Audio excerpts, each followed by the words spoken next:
धनधान्य देई ही काळी आई धनधान्य देई जोडते मनाची नाती आमची माती आमची माणसं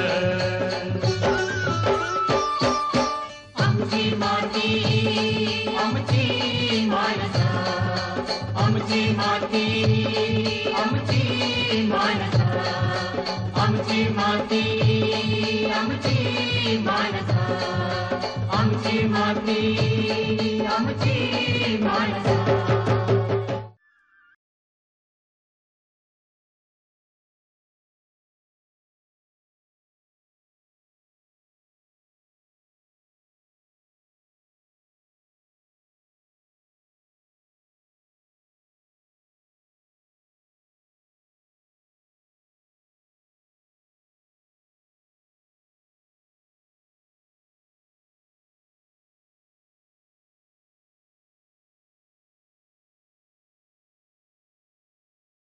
नमस्कार मंडळी, आमची माती आमची माणसं या कार्यक्रमात आपलं स्वागत. मंडळी, आपण शेती व्यवसाय करत असताना काही ना काही जोडधंदा करतच असतो आणि हा जोडधंदा करत असताना कमीत कमी खर्चात जास्तीत जास्त उत्पन्न देणारा जर कोणता व्यवसाय करायचा असेल, उद्योग करायचा असेल तर तो आहे रेशीम उद्योग. रेशीम उद्योगावर तसा दुष्काळाचा परिणामही फारसा होत नाही आणि आपल्या महाराष्ट्रातलं हवामानही अनुकूल आहे मंडळी. आणि महाराष्ट्र शासनाच्या अनेक योजना याबाबत आहेत. नेमका हा उद्योग केव्हा, कुठे, कसा करायचा, बाजारपेठ कशी मिळवायची, या उद्योगाचं भविष्य काय आहे जाणून घेऊया आजच्या कार्यक्रमातनं. महाराष्ट्रातील रेशीम उद्योग हा आहे आजचा विषय आणि आपल्याला मार्गदर्शन करण्यासाठी आम्ही आमंत्रित केले प्रभाकर चलपेलवार यांना. नमस्कार सर. नमस्कार. आपल्या आमच्या कार्यक्रमात स्वागत आहे. प्रभाकर चलपेलवार सर हे सहाय्यक संचालक प्रादेशिक रेशीम कार्यालय पुणे या ठिकाणी कार्यरत आहेत. चर्चेला सुरुवात करूया. सुरुवातीला मला सांगा की रेशीम शेती उद्योग म्हणजे नेमकं काय, यात काय काय बाबींचा समावेश होतो? रेशीम उद्योग हा ॲक्च्युली ॲग्रोबेस इंडस्ट्री म्हणून याला ओळखलं जातं.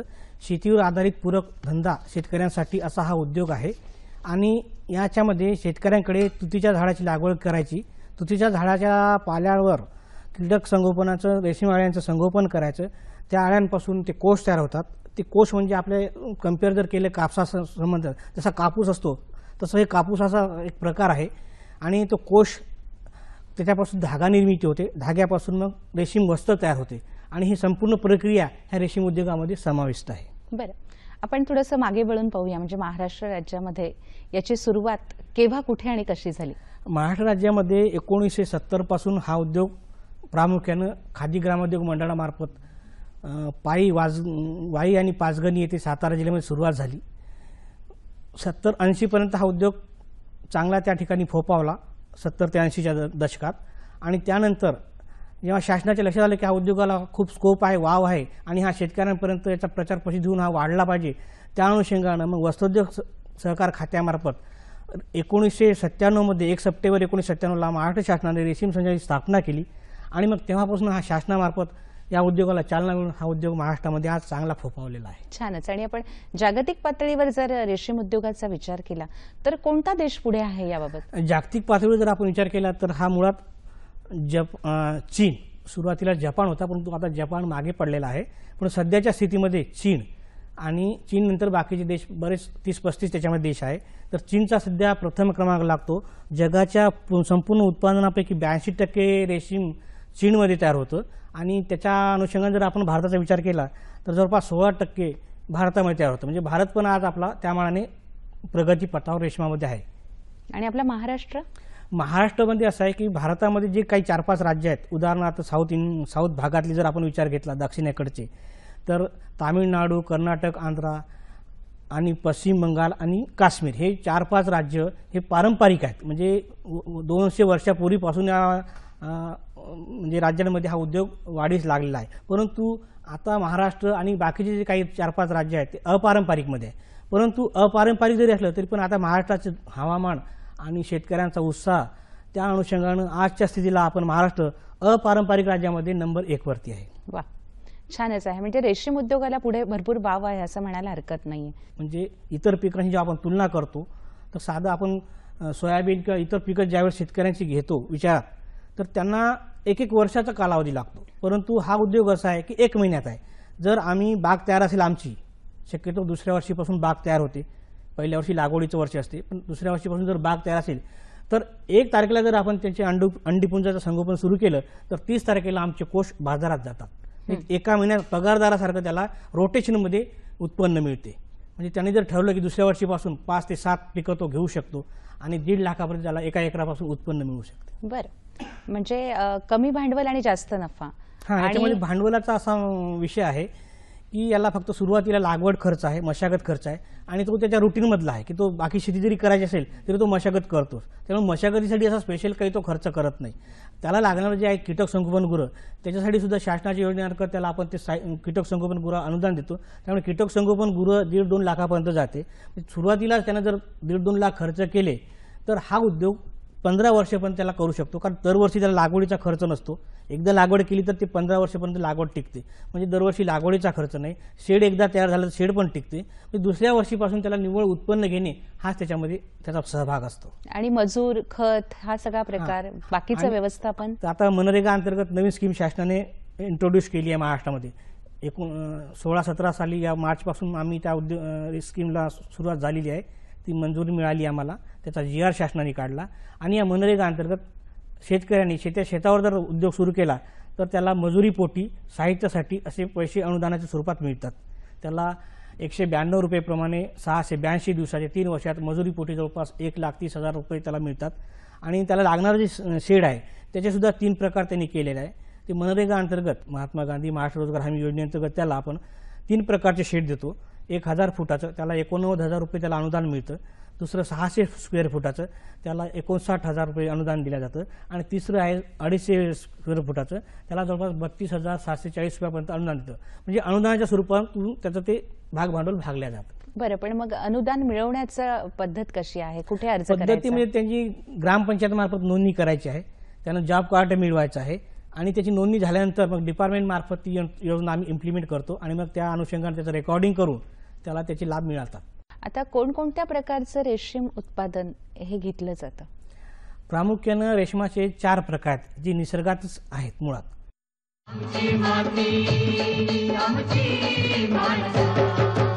आता कोणकोणत्या प्रकारचं रेशीम उत्पादन हे घेतलं जातं? प्रामुख्यानं रेशमाचे 4 प्रकार आहेत जी निसर्गातच आहेत मुळात. त्याच्यामध्ये पहिला आहे तुती उद्योग. तुती रेशीम म्हणजे ज्याच्यापासून तुतीच्या झाडाची लागवड करायची, तुतीचं पाला त्या किड्यांचं खाद्य आहे म्हणून त्याला तुती उद्योग म्हणायचा. हा इंडोर आहे, म्हणजे याच्यामध्ये तुतीची बाग फक्त बाहेर असते आणि रेअरिंग पूर्ण शेडमध्ये आतमध्ये घेतलं जातं. त्याच्यामध्ये आबालवृद्ध महिला सर्वांना काम मिळतं, त्यामुळे तो एक असा किफायतशीर उद्योग आहे तुती उद्योग. दुसरा उद्योग आहे टसर उद्योग. हा जंगलामध्ये वन्य अर्जुन आणि ऐनची जे झाडं असतात त्या झाडांवरती त्याचं संगोपन केलं जातं. याला वाईल्ड सिल्क म्हणतो आपण, वन्य सिल्क, कारण ते वनावर केलं जातं. आपल्या महाराष्ट्रामध्ये चंद्रपूर, गडचिरोली, गोंदिया हा पूर्व विदर्भ आहे, तिथं फॉरेस्टमध्ये जवळपास 11,000 हेक्टरमध्ये आमची तिथे त्या झाडांची लागवड झालेली आहे आणि त्याच्यावरती हा उद्योग केला जातो. तो टसर उद्योग म्हणतो, त्याला कोसा म्हणतात. आणि त्याचं पण टेक्स्चर थोडं रफ असतं, मलबेरीचं फाईन असतं. तिसरा जो आहे प्रकार तो एरी सिल्क. एरी म्हणजे एरंडीचं पानं खातात ते, त्याच्यामुळे त्याला एरी म्हणतात. एरंडीचे पानं खाऊन त्या आळ्या मोठ्या होतात, त्याच्यापासून कोश तयार होतो. परंतु तो कमर्शियल नाही आहे, कारण त्याच्यामध्ये काय होतं की कोश बांधताना किडा एका साईडला ओपन ठेवला जातो, ओपन असतो, खुला असतो तो कोश, त्याच्यामुळे कंटिन्यू धागा मिळत नाही. जसं मलबेरीच्या कोशामध्ये एक जर कोश आपण रील केला मशीनवरती तर 1000 ते 1200 मीटर कंटिन्यू एक धागा मिळतो आणि तो रील होतो. तसं या एरीमध्ये मिळत नाही, त्यामुळे ते कमर्शियली नाही. चौथा आहे तो मुगा सिल्क. मुगाचं असं आहे की त्याची मोनोपाली आसामची फक्त. आसाममध्ये फक्त सोल आणि सालू म्हणून जे त्यांच्या जंगलामध्ये झाडं आहेत ते पण वाईल्ड आहे आणि ते ओरिजिनल गोल्डन कलरचा तो जो आहे सिल्क ते लिमिटेड आहे, फक्त त्याच्यामध्ये. त्यामध्ये 4 प्रकार एरी, मुगा, तुती आणि टसर असे 4 प्रकार आपल्या भारतात आहेत. आणि आपल्याकडे कोणते आहे महाराष्ट्रात? आपल्याकडे प्रामुख्याने महाराष्ट्रात तुती उद्योग अतिशय चांगला आहे. पश्चिम महाराष्ट्रात पुणे विभागात 8 जिल्ह्यांमध्ये चांगला हा उद्योग फोफावलेला आहे. नंतर मराठवाड्यातही आहे, विदर्भातही आहे आणि विदर्भातल्या पूर्व विदर्भामध्ये टसर उद्योग आहे. तिथे फक्त ऐनाचे, अर्जुनाचे भरपूर जंगलात झाडं असल्यामुळे वन खात्यामार्फत पण आपल्याला ते झाडं उपलब्ध करून देण्यात आलेले आहेत आणि शासनाची पण तिथे ऑफिसेस आहेत आणि स्वतःचे डिपार्टमेंटल फार्म्स आहेत. आणि त्या ठिकाणी धिवर समाज, आदिवासी समाज जो आहे त्यांना एक रोजगाराचं साधन मिळालं आणि त्यांच्यापासून त्यांना एक शाश्वती मिळाली आणि एक चांगलं एक दारिद्र्य निर्मूलनाचं एक काम. आता एखाद्या शेतकऱ्याने ठरवलं की मला रेशीम शेती उद्योग करायचा आहे, तर त्यांनी काय करावं? पहिलं पाऊल त्याचं काय हां, असावं? त्याच्याकडे ओलिताची सोय असली पाहिजे. प्रामुख्याने रेशीम तुती लागवड करायची असेल तर कमीत कमी 8 महिने त्याच्याकडे पाण्याची सोय असली पाहिजे.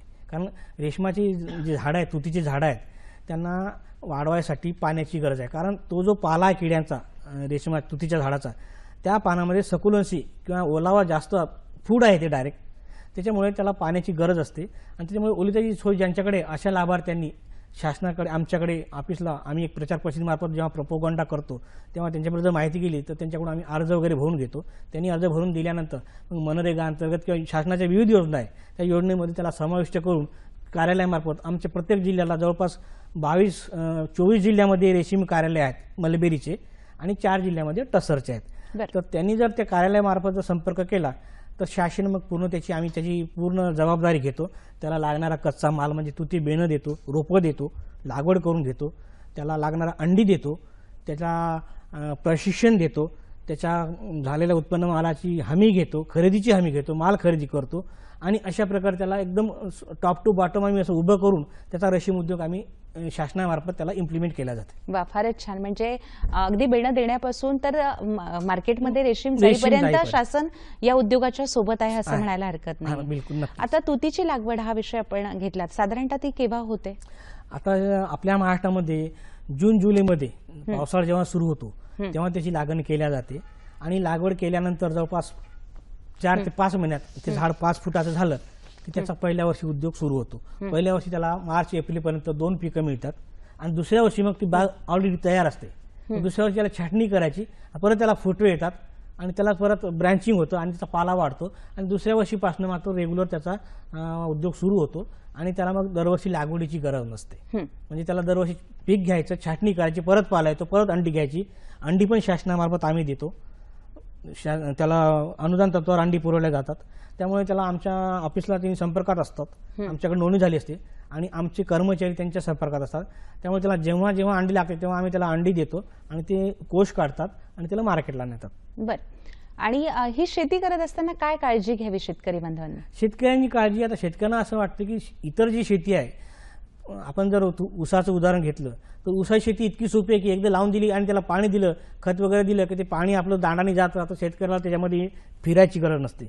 परंतु हा लाईव्ह उद्योग आहे. लाईव्ह म्हणजे जिवंत किडे असतात, जसं पोल्ट्री आहे, दुग्ध व्यवसाय, वरा पालन आहे, तशातलाच हा एक प्रकार कुक्कुटपालन आहे. तसा हा रेशीम उद्योग लाईव्ह असल्यामुळं याला सुपरविजनची खूप गरज आहे.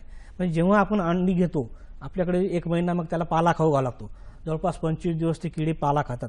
अगदी मुंगीच्या साईजची अळी असते, ती सिगारेट एवढी होती. म्हणजे तिचं आकारमान शेवटच्या अवस्थेत 25व्या दिवशी 10,000 पटीने वाढतं आणि तिच्यामध्ये रेशीम तयार होते आणि रेशीम तयार झाल्यानंतर मग ती कोश बांधायला तयार करते आणि कोश बांधून 5 ते 6 दिवस कोश बांधते आणि मग 30 दिवसात ते पूर्ण त्याचा ते प्रक्रिया पूर्ण होते. तर अंडी घेतल्यापासून तो कोश बांधेपर्यंत सुपरविजनची खूप गरज असल्यामुळे शेतकऱ्यांनी त्या काळात अलर्ट राहिलं पाहिजे, त्याला वेळेवर फिडिंग दिलं पाहिजे, साफसफाई ठेवली पाहिजे आणि त्याच्या आवश्यकतेनुसार भरपूर खाद्य दिलं पाहिजे. आणि अशा प्रकारे ते रोज, कारण ते त्यांना शेवटी त्याचं लाईफ सायकल आहे, त्याला ती कोश जर अंड्यातून बाहेर आला, त्याने जर पाला खाल्ला तर शेवटी त्याला ते कोश बांधणेच आहे, त्याची ती प्रक्रियाच आहे, लाईफ सायकल. त्यामुळे तो बांधतोच, वाया जातच नाही. फक्त त्याला क्वालिटी मिळावी, आपल्याला वजनदार कोश मिळावे, वजनदार कोशाचे भाव चांगले मिळतात मार्केटमध्ये. त्यामुळे त्यांनी सुपरविजन ठेवून काळजी घेणं खूप गरजेचं आहे. म्हणजे त्याचं संगोपन त्या संगोपन बाळासारखं केलं पाहिजे, गरजेचं आहे. मग या दृष्टीने प्रशिक्षणही आपल्याकडनं दिलं जातं. हां, आमच्या डिपार्टमेंट मार्फत आम्ही काय करतो की ज्यांनी लागवड केली ते आमची लाभार्थी आहेत.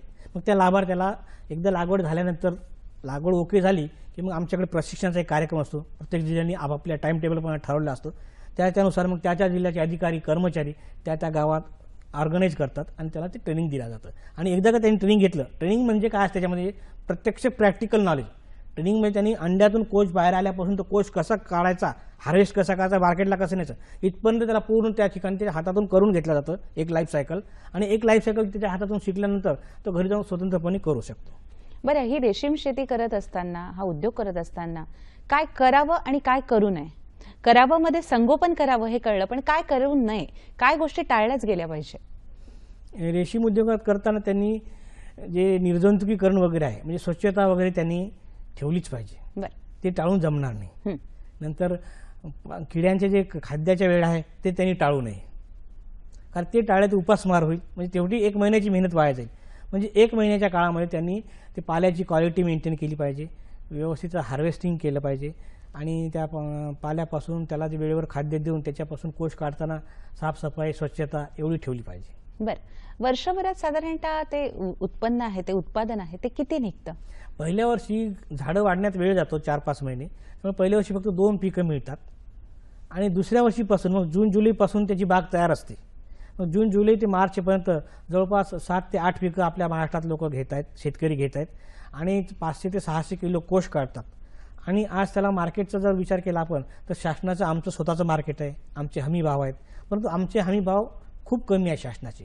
आम्ही जवळपास 170-77 रुपयापर्यंत आम्ही त्यांना भाव देतो 100 रुपयापासून. तर परंतु आज बाहेर एक खाजगी मार्केट आणि कर्नाटकमध्ये रामनगर येथे बेंगलोरच्या जवळ आशियातलं सर्वात मोठं कोशांचं मार्केट उपलब्ध आहे आणि त्या ठिकाणी ऑक्शन पद्धत आहे, ओपन मार्केट आहे शासनाचं. त्या ठिकाणी कोणी कोष नेऊ शकतो आणि ती 8 वाजता जर तिथे कोष नेले तर 12 वाजेपर्यंत त्याचं ऑक्शन होते आणि लगेच त्याला कॅश मिळते. आणि तिथे व्यापारी भरपूर आहेत. मुळात कर्नाटकात हा उद्योग फोफावला असल्यामुळे व्यापारी तिथे भरपूर असल्यामुळं तिथं डायरेक्ट कोशाची खरेदी केली जाते आणि त्याला एवढे चांगले रेट मिळतात की आमचे 177 रुपये आणि तिथं मिळणारा जो भाव आहे तो 350च्या सरासरी दराने मिळतो. त्यामुळे आमचे संपूर्ण महाराष्ट्राचे शेतकरी आता ट्रक भरून 4-5 लोकांचा एकत्र गावात उद्योग असतो, एक ग्रुप असतो, ते ग्रुपवाले एकत्र संगोपन घेतात, एकत्रच कोष मार्केटिंग करतात, एकाच ट्रकमध्ये घालून मार्केटला रात्रीतून प्रवास करून घेऊन जातात, सकाळी ऑक्शन होते, 12 वाजता कॅश घेऊन परत येतात आणि त्यांना रेट पण चांगले मिळतात. बरं, मग आपल्या महाराष्ट्रात बाजारपेठ कशी महाराष्ट्रामध्ये उपलब्ध आता आम्ही असं केले, बाजारपेठ आपल्या सोलापूर आणि जालन्यामध्ये शासनाने आता प्रस्तावित केलेली आहे आणि त्याची प्रक्रिया सुरू आहे. ते जर झालं तर आपल्या महाराष्ट्रात सुद्धा अशी बाजारपेठ तयार होईल. तसे खाजगी व्यापारी महाराष्ट्रात येऊन खरेदी करतात गावोगावी जाऊन, पण शासनाची अशी एक प्रस्तावित आहे आणि ती आता कार्यान्वित होईल. बरं, रेशीम शेतीला भविष्य काय आहे या उद्योगात? रेशीम शेतीला एवढं चांगलं भविष्य आहे, कारण मागणीचा विचार केला तर उत्पादन कमी आहे, मागणी जास्त आहे. जगाच्या पाठीवर एक 4-5 देश असे आहे की तिथं उत्पादन चांगलं आहे आणि जगाच्या ग्लोबल मार्केटमध्ये जर विचार केला तर या वस्त्राला नैसर्गिक वस्त्र असल्यामुळे आणि याची मागणी जास्त असल्यामुळे याला खूप स्कोप आहे. परंतु कसं आहे की आपल्याकडे हा टेक्निकल उद्योग असल्यामुळे अजूनही शेतकरी त्याला प्रवृत्त होत नाही, त्याला अजून ते आत्मसात झालेलं नाही. आता शासनाचे खूप योजना आहे त्याच्यामध्ये, राष्ट्रीय कृषी विकास योजना आहे, मनरेगा आहे, नंतर जिल्हा वार्षिक योजना आहे, अशा विविध योजनांमार्फत अनुदान देऊन प्रचार प्रसिद्धी करून त्याला प्रवृत्त करून या प्रवाहामध्ये आणण्याचे महाराष्ट्र शासनाचे धोरण आहे. बरं, आपण प्रचार प्रसिद्धीसाठी कसं करतात? शेतकऱ्यांच्या शेतावर म्हणजे दूरदर्शन वगैरे माध्यम आहेच, पण इतर वेळेस आपली प्रचार प्रसिद्धी कशी असते या उद्योगाच्या प्रचार बाबतीत? प्रसिद्धीमध्ये ज्या गावामध्ये आम्ही मेळावे घेतो, उन्हाळ्यात आमचे शिबिर असतात, त्या ग्रामपंचायतला जायचं जिथं आमच्या ऑलरेडी लागवड झालेली आहे, ती क्लस्टर डेव्हलप केली आता मी जवळपास 337 क्लस्टर आपले पूर्ण महाराष्ट्रामध्ये आहेत. तर त्याच्यामध्ये काय होते की त्या क्लस्टरमध्ये आमचे कर्मचारी जाऊन ग्रामपंचायतला वगैरे माहिती देऊन मग त्या गावात ग्रामपंचायतमध्ये सभा घ्यायची, ओलिताचे शेतकरी बोलवायचे, त्यांना सगळी माहिती द्यायची, असं गावोगावी जाऊन इंडिव्हिज्युअल, कारण ही इंडिव्हिज्युअल लाभाची स्कीम आहे, वैयक्तिक लाभाची स्कीम असल्यामुळे शेतकऱ्याचा सहभाग खूप महत्त्वाचा आहे. जो ज्याच्याकडे ओलित आहे, ज्याला करायचं आहे, तो शेतकऱ्याचा सहभाग असेल तर त्याच्यामध्ये आम्हाला रिस्पॉन्स मिळतो. त्यामुळे आम्ही वैयक्तिक पातळीवर जास्त प्रचार प्रसिद्धी करतो. बरं, आता रेशीम शेती उद्योगामध्ये काही नवीन प्रकल्प येत आहेत का? महात्मा गांधी रोजगार हमी योजना पूर्वी नव्हती.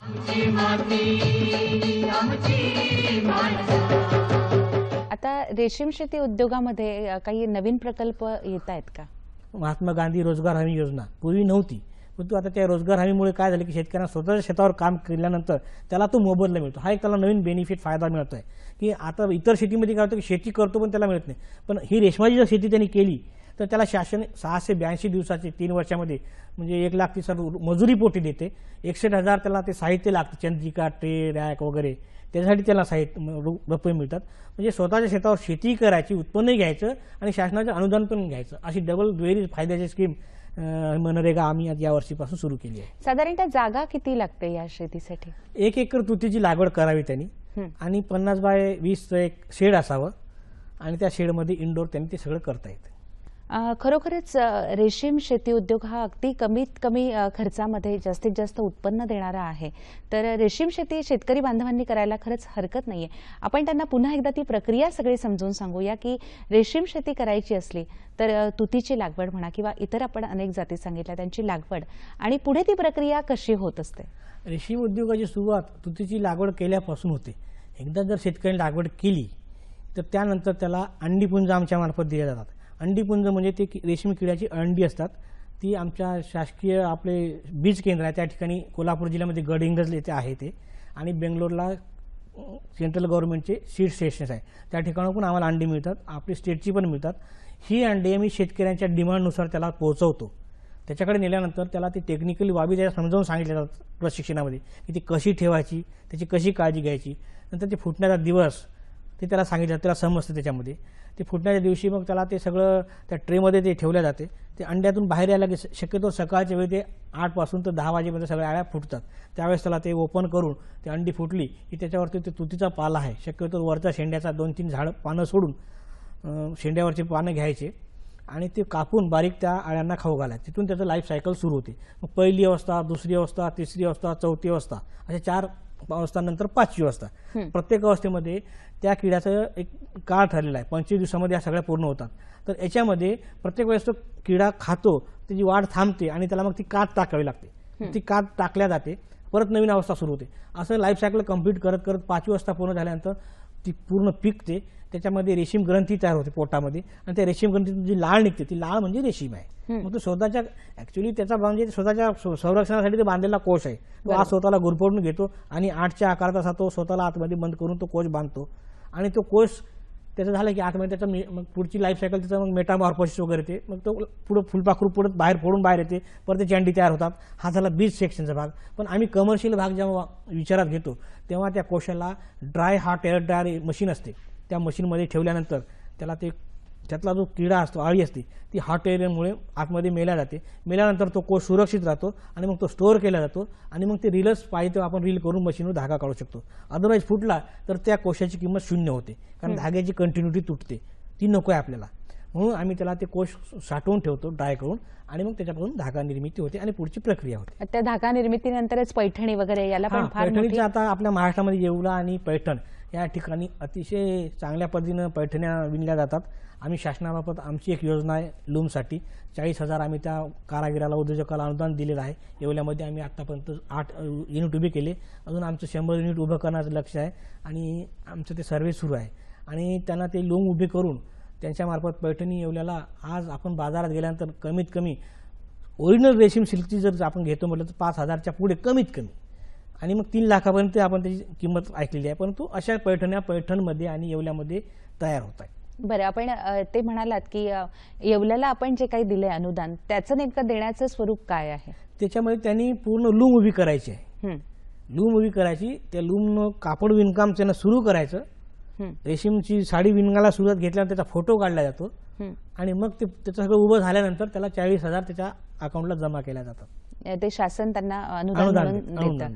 बरं, आता हे रेशीम कोश वाहतुकीमध्ये काही त्यांना इजा होत नाही किंवा काही नाही, वाहतूक यांची कशी आहे? वाहतुकीचा भाग हा थोडासा नाजूकच आहे, कारण त्याच्यामध्ये किडा ओला असतो आणि एकावर एक जर कोश बाजारात नेताना प्रेस झाले, दबले तर तो पिसल्या जातो. पिसला तर त्याचं पाणी निघून त्या कोशाची क्वालिटी डिस्टर्ब होते.